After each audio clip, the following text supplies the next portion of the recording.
A very blessed morning to each and every one of us. Kumusta po kayo? Ngayon po ay January 9, Friday, no? At sa umaga pong ito, ang atin pong pag-uusapan ay talaga po namang very exciting, no? Dahil ito po ay patungkol sa mga pangyayaring nagaganap po sa ating daigdig, sa ating mundo, sa bawat araw. At kung anong sinasabi ng Bible tungkol po dito. Ito na po ba ang tinatawag nilang, marami po akong nakikita ngayon dito po sa YouTube na sinasabi nila nag-umpis na raw yung tribulation nitong 2026 at darating na raw si Lord sa kanyang second coming sa, after 2033 or something like that. Alam nyo, hindi po yun totoo. Kasi, sa totoo lang po, dadagitin muna ng Panginoon ang kanyang simbahan, ang kanyang church, bago maganap ang mga bagay na yun. Okay, tingnan po natin to. Open your Bibles to 2 Thessalonians chapter 2. Umpisan ko po sa 7. Hindi ko alam kung saan ko po tatapusin, no? Pero 2 Thessalonians chapter 2, umpisan ko po ang basa dito sa verse 7. Okay? For the secret power of lawlessness is already at work. Ulitin ko. For the secret power of lawlessness is already at work. May nakausap ako, sabi niya, yun daw yung AI. I agree. I agree. A. Ang sagot ko naman, I agree. Kasi yung AI na yan, inihanda na. Kaya nga pagdating ng Antikristo sa scene, gagamitin na lang niya. Nakaredy na po lahat, gagamitin na lang niya. Amen? Tignan niyo ang basa rito. Tignan po natin, ituloy po natin. For the secret power of lawlessness is already at work, but the one who now holds it back will continue to do so till he is taken out of the way. Hanggang matanggal na po yung ako, naniniwala akong ibig sabihin yan, yung restrainer. May restrainer pa eh. Amen? Hindi pa na, kasi talagang may Lord, meron siyang perfect timing sa lahat ng bagay. Even dun sa paglabas ng Antikristo, may perfect timing ang Panginoon. Always remember, ang lahat po ay nasa kamay ng Panginoong Jesus. Amen? All is in the hands of Jesus Christ. Hindi po sa hands po natin, no? Lahat po ng bagay nasa kamay po ng Panginoong Jesus. Tingnan niyo po, pag natanggal na yung restrainer, and then the lawless one will be revealed, whom the Lord Jesus will overthrow with the breath of His mouth and destroy the splendor. Okay, and destroy by the splendor of His coming. Made-destroy pala siya by the splendor of the coming of Jesus Christ. Yun po yung kanyang second coming. Tingnan po natin susunod sa verse 9. The coming of the lawless one will be in accordance. Ito yung gusto ko sabihin eh. The coming of the lawless one will be in accordance with how Satan works. So talagang tingnan po natin, sa lahat po ng bagay na ito talaga, no, si Satanas po talaga ay involved. No? Talagang pangarap ni Satanas noong una pa man, siya ay makaranas ng pagsamba. Yan nga po ang pinakadahilan bakit po siya naging rebelde dahil gusto niya sambahin din siya ng mga angels. Pero hindi po naman nangyari po yun. The coming of the lawless one will be in accordance with how Satan works. He will use all sorts of displays of power through signs and wonders that serve the lie. Tandaan niyo yan. He will use all sorts of displays of power through signs and wonders that serve the lie. And all the ways that wickedness deceives those who are perishing. And all the ways that wickedness deceives those who are perishing. Yung mga talagang nakatakdang mapahamak, talagang maniniwala sa lie. They perish because they refuse to love the truth and so be saved. For this reason, God sent, tingnan nyo to, for this reason, God sends them a powerful delusion so that they will believe the lie and so that all will be condemned who have not believed the truth but have delighted in wickedness. Ayun po, maliwanag po sa Bible po yan. Mas pinili nilang paniwalaan ang kasinungalingan kaysa paniwalaan ang Panginoong Hesukristo.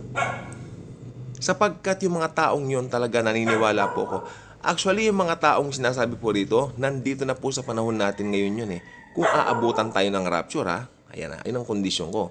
Kung tayo na po talaga yung generation na talagang dadagatin na po tayo ng Panginoon, ito na po talaga yon. Sila po yung mga taong maiiwan dito para tikman ang puot ng Diyos sa tribulation. 7 taon po yan. 7 years po yan. Okay? At pagkatapos po ng 7 years, second coming na po. No? Kaya, hindi po dapat natin ipinagkakalito ano yung rapture, ano yung second coming, sapagkat ito po ay two separate events. Kung hindi po naiintindihan ng iba, hayaan po natin ang Holy Spirit. Pero hindi po nila maiintindihan yan. Una, kung hindi sila born again, kung hindi sila mananampalataya.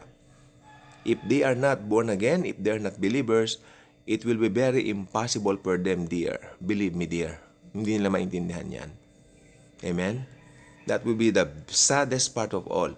Pero kung mananampalataya ka na, like yung mga kausap ko, mga mananampalataya, at syempre sila, as believers din, may mga sarili silang view. Pero sometimes yung view nila, sabi ko nga po, magrespetuhan na lang po tayo. Pero tayo mga nakababatid ng totoong view, dapat nating sabihin sa kanila yung totoo. Tingnan niyo po yan. For this reason, God sends them a powerful delusion. Dahil yung mga maiiwan po, makinig po mabuti, yung mga maiiwan sa rapture, masasaksihan nila yung paglabas ng Antikristo, yung kanyang power, hindi kilikili power ha, yung kanyang power na ipapakita, may kasama siya, katandem niya, yung false prophet.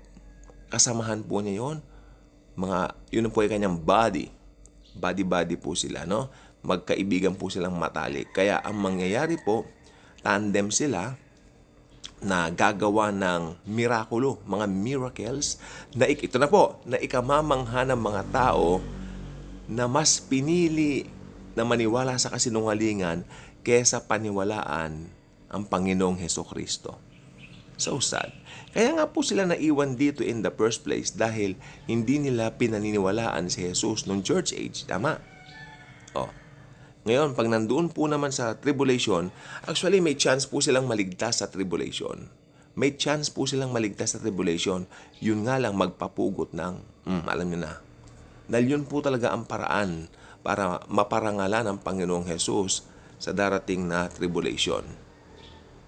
Okay? So, nakalagay po rito, may payo naman sa mga sa mga magiging tribulation states. But we ought always to thank God for you, brothers and sisters. Sinasabi ni Pablo dito, ito yung mga mananampalataya ngayon. Sa atin, but we ought always to thank God for you, brothers and sisters, loved by the Lord, because God chose you as first fruits to be saved through the sanctifying work of the Spirit and through belief in the truth. Makinig po mabuti. Dito pa lang sinasabi niya ni Pablo, makakasama tayo sa rapture. Palakpakan natin ang Panginoon. But we ought, ito na, nag-iba yung audience niya rito, mga believers na pong sinasabi niya rito. But we ought always to thank God for you, brothers and sisters, loved by the Lord, because God chose you. God chose you as first fruits to be saved through the sanctifying work of the Spirit and through belief in the truth.